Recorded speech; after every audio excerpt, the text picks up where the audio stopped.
Hi, I'm Brandy McDonald, Arts and Entertainment Writer for the Oklahoman and Oklahoman.com.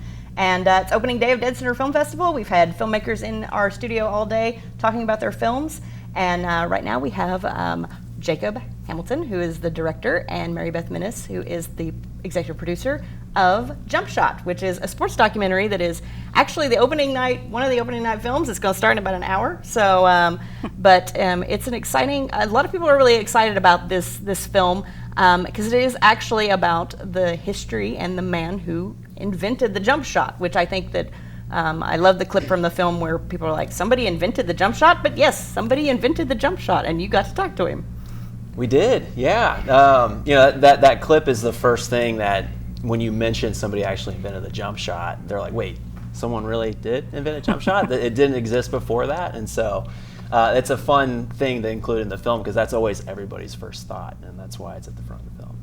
So tell us about, his name is actually Kenny Sailors, and tell us a little bit about him and why he was such an inspiring person that you wanted to make a whole movie about him. Yeah, so when I first heard Kenny Sailor's story, it was a short 2-minute clip that I listened to about the first time he jumped over his brother and shot a basketball, and a little bit of pushback that he had while he was playing in the NBA. And so automatically, like, I was captivated by this story. And on top of that, he just seemed like such a dynamic character. And so when I finally was like, I'm going to pursue this, get down there, go up to Wyoming, sit down, have breakfast with him, and talk about the film, you begin to realize there's a lot more about his story that we don't know that is really fascinating. And so you could say he defined the game of basketball by inventing the jump shot in some form or fashion, but the game never really defined him. And that was part of the story that I wanted to tell with this documentary.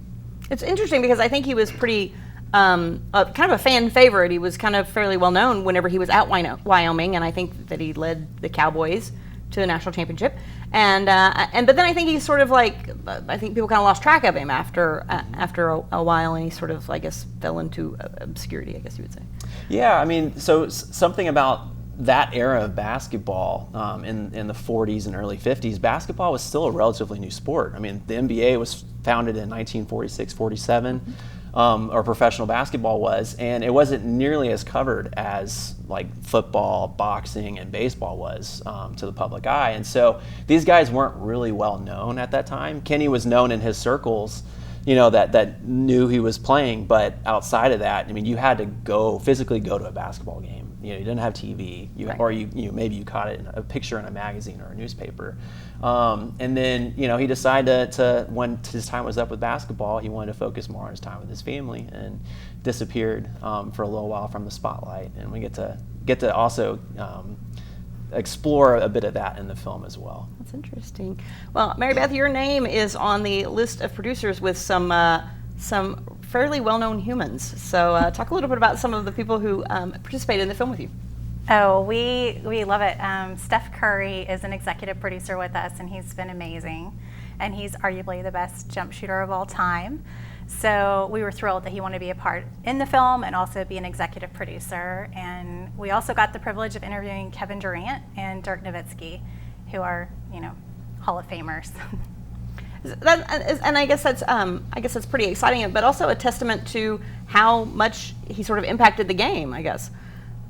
Yeah, I mean, we had the opportunity to get to share the film with both Katie and Stefan, and you know, when they watched the film, they were so inspired by not only how Kenny developed the game into what it is today and played a part in that. Obviously, there are a lot of people that have contributed to the game, but you know, these guys, they make their living off jump shots, and so you know, there is some recognition and some praise that I guess that they want to be a part of something that affected their career so much.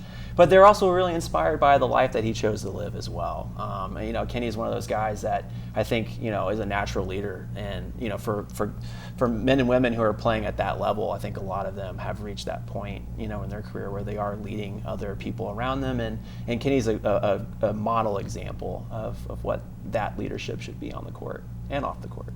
So how was he to spend time with? I mean, it seemed like he just in the clips I've seen, he's got such a charisma about him. It's really interesting. Oh yeah, I mean, Kenny never met a stranger.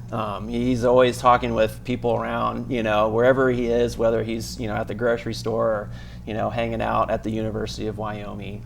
He was loved by everybody up there at the university, would spend time going to practices, going to games. You know, people of old and young would come up to him and talk about him. People that saw him play, or like said, my grandfather, you know, watched you play or whatnot. But yeah, he absolute joy to be around. Just one of a kind individual, and you know, part of the greatest generation. You know, here he was a U.S. Marine, fought in World War II as well, and so I mean, there's all kinds of amazing, incredible things that we get to explore and talk about in the film with him. So, Mary, tell me about, because I understand you have some Oklahoma connections. Tell me about getting to come back to Oklahoma to show the film at deadCenter. It's so special to get to be here because I grew up in Edmond, Oklahoma, and then went to the University of Oklahoma, and I played basketball. Coach Max Pope taught me how to play basketball, and my dad in my backyard in Edmond. So to be able to bring the film here and to share it with this community is so exciting for me. And another Oklahoma connection is when we interviewed Dirk Nowitzki, we had him watch footage of Kenny when he played, and he stopped and he kind of laughed, and he's like, that looks like a Russell Westbrook pull-up. And so it's great to be here with so many people who are fans of Russell Westbrook and to be able to share a film that has a connection with him as well. Well, I think you're going to have one of Russ's teammates with you tonight at the opening showing of the film. I think you guys are going to do a Q&A, but you're going to have Patrick Patterson, I understand, along with you. Yes, we are so excited. So excited that the Thunder is representing at our film, and thrilled that Pat Patterson's going to be with us. He's a big film fan, so it's I think he likes hanging out with the deadCenter folk. They've done some film contests and some other things together. He's a huge film fan, so I know, and not a bad jump shooter, so it'll be exciting for him to be a part of it as well. So tell me a little bit about what's next for the film. So right now, we're kind of finishing out our festival tour. We started in the spring at South by Southwest and premiered there, and have been going along the way. And what we have next is the summer, where we have a couple different festivals kind of peppered around, and we're currently in negotiations and talks with for sales and distribution. So we don't know where we're going to be yet, but we're currently working on it so that more people can get to see Kenny's story.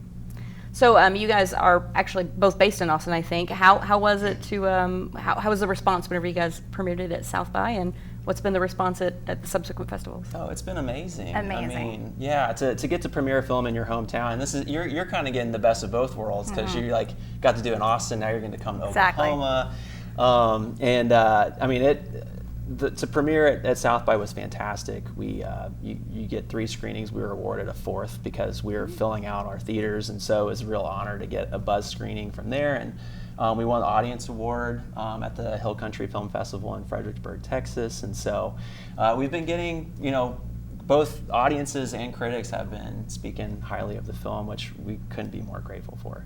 Yeah. That's exciting. So you guys are going to be tonight, 5:30, opening night film at Oklahoma City Museum of Art, and then again the Q&A to follow with you guys and Pat Patterson, and then you guys will be back Saturday the 8th at 1:45 at OG&E Theater at Harkins Bricktown Cinema over in Bricktown. So you guys will have two chances here at Oklahoma City. Yes, and I'm telling everybody, come see it live. Come see it with an audience.